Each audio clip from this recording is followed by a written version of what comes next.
Good morning. Welcome to the Department of English. Today we will work on Aristotle and Pluto, the concept called what were the Pluto charges on poetry and how does Aristotle define these charges. First thing we need to understand that Pluto was the first person who scientifically studied poetry and he expressed his views about poetry in his famous book called The Republic. The Republic he composed in order to guide people on how a republic state should be. And in that state, very unfortunately, poet Pluto did not give any place to the poets. His first charge on poetry was all poetry is imitative and it's thrice removed from reality. Poets are liars and poetry is the mother of lies. Even he compared poets with the caterpillars who destroy the green tree.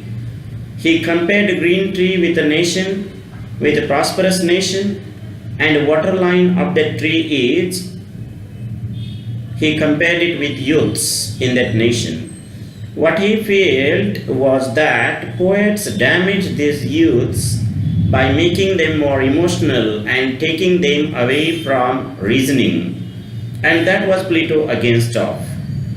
His charges on poetry, again I repeat, the first charge, poetry is imitative in nature. The second, all the poets are liars. Third, poetry is copy of copy or it's thrice removed from reality. Fourth, poetry is mother of lies. And fifth charge, it was that poets are caterpillars. His student, his very favorite student, that was the Aristotle, who decided to defend poetry from the charges of his teacher, that is Plato. Aristotle studied poetry well and he arrived to some conclusions, and with the information of he studied, he proposed his theory of poetry in his famous book called The Poetics. In Poetics, he accepts Plato's first charge that poetry is imitative in nature. But he does not accept it that is imitation of imitation. What he says that poetry is creative. Poets do not imitate what they see, but they add something in it or they delete something from it. So poetry is either something more as in tragedy and epics, or it is less as in comedies and satires. Aristotle has defended poetry systematically. He defends the first charge that poetry is imitative but there is something creative in it. The second charge that it was that poets are liars. What Aristotle defends that poets are not liars. They do follow the rule called the rule of probability and possibility. They do not write randomly. They do not write something unexpected. They always follow the rule what may happen in the given circumstances. The third charge of Plato that poets destroy youths, again it was defended. Aristotle says that poetry is good for people. When people watch tragedy, they feel relieved.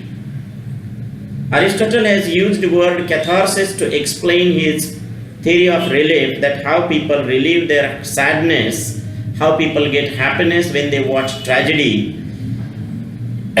His next charge, that was Plato's, that poetry is emotional and it takes people away from reasoning. Again it was defended that what Aristotle says, that poets give the best example to the people that what may happen in the given circumstances.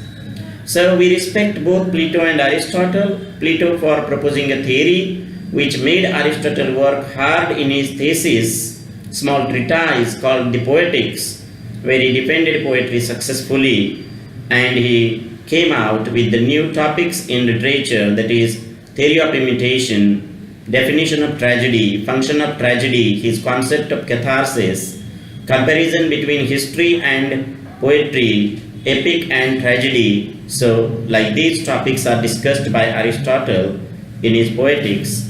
In this video, I have talked just about Aristotle's defense of poetry and Plato charges on poetry.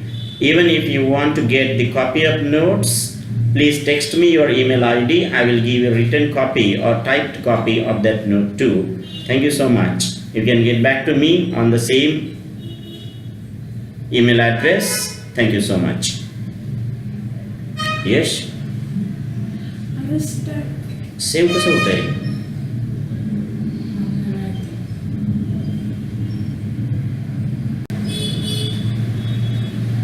अरे ठोकड्या save